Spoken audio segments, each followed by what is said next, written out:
Daun belum nih? Wih, daun nih.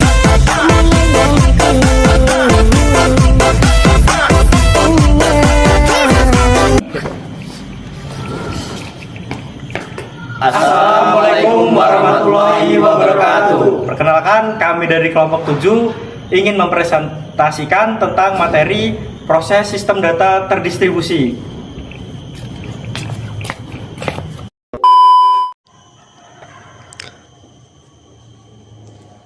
Materi yang pertama yaitu pengertian sistem terdistribusi. Sistem terdistribusi merupakan sekumpulan prosesor yang tidak saling berbagi memori atau clock dan terhubung melalui jaringan komunikasi yang bervariasi, yaitu melalui local area network atau wide area network yang dilengkapi dengan sistem software terdistribusi untuk membentuk fasilitas komputer terintegrasi. Proses dalam sistem terdistribusi dijalankan secara bersamaan, di mana proses berinteraksi untuk bekerja sama dalam mencapai tujuan yang sama. Selanjutnya adalah karakteristik sistem terdistribusi.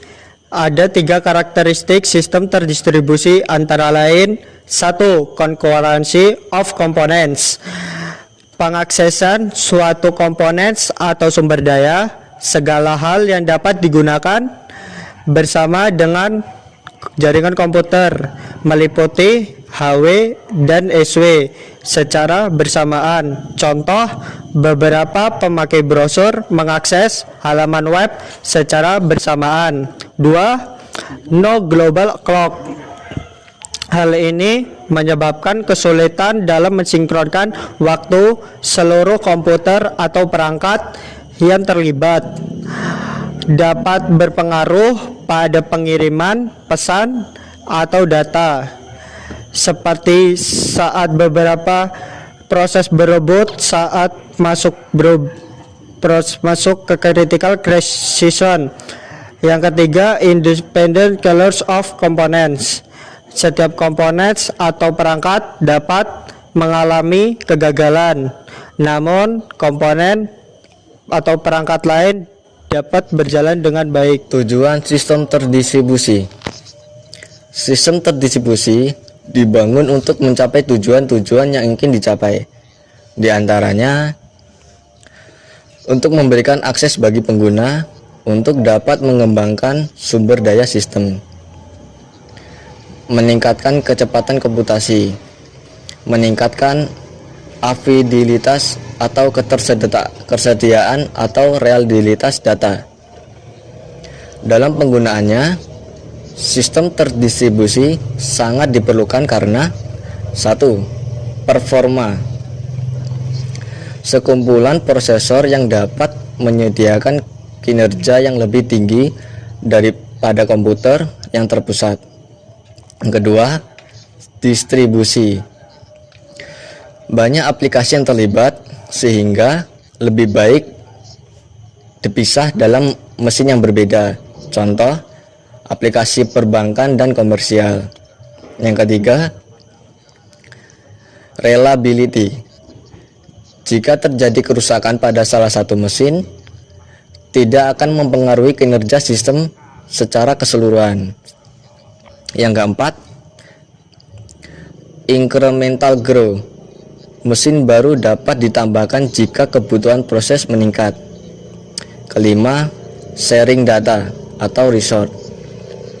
Segala hal yang dapat digunakan bersama dalam jaringan komputer meliputi hardware, disk, printer, scanner, dan juga software, berkas, basis, data, objek, data. 6. Komunikasi. Menyediakan fasilitas komunikasi antara manusia. Selanjutnya, model sistem terdistribusi. Dalam pelaksanaannya, sistem terdistribusi memiliki berbagai bentuk model, yaitu: 1. Sistem client server.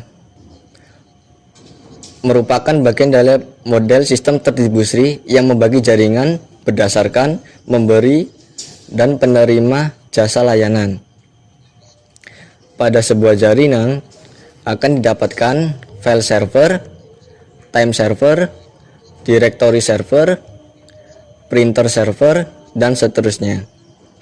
Yang kedua, ada sistem point-to-point, merupakan bagian dari model sistem terdistribusi, di mana sistem dapat sekaligus berfungsi sebagai klien maupun server.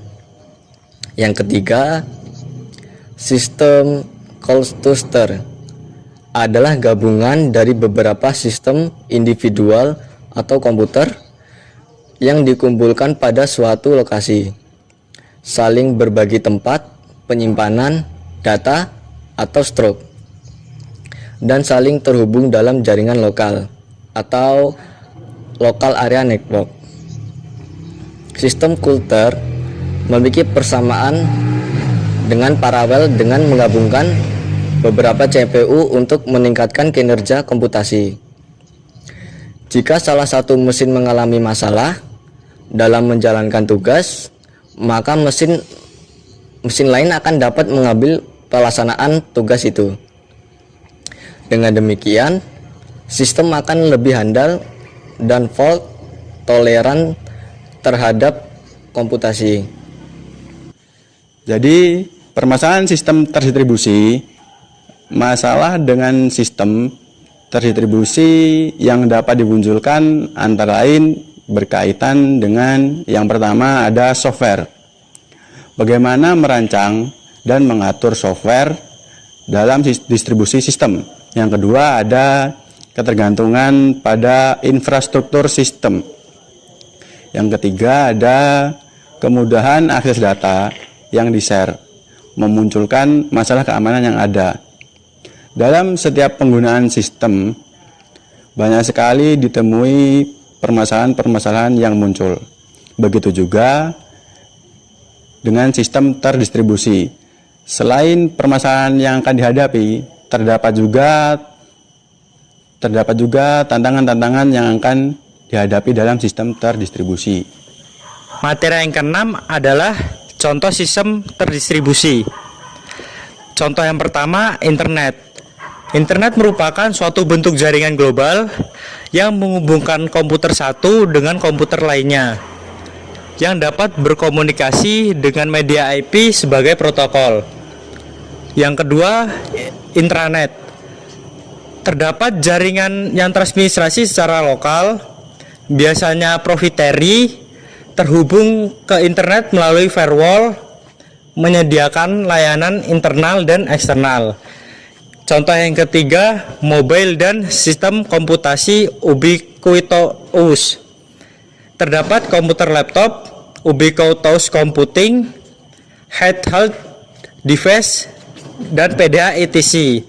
Contoh yang keempat adalah World Wide Web, arsitektur client atau server yang diterapkan terbuka di atas infrastruktur internet.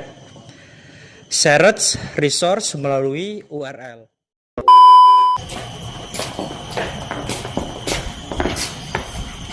Sekian presentasi dari kelompok kami.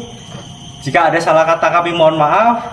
Kami akhiri, wabillahi taufiq wal hidayah. Wassalamualaikum warahmatullahi wabarakatuh. Oke, dah on nih.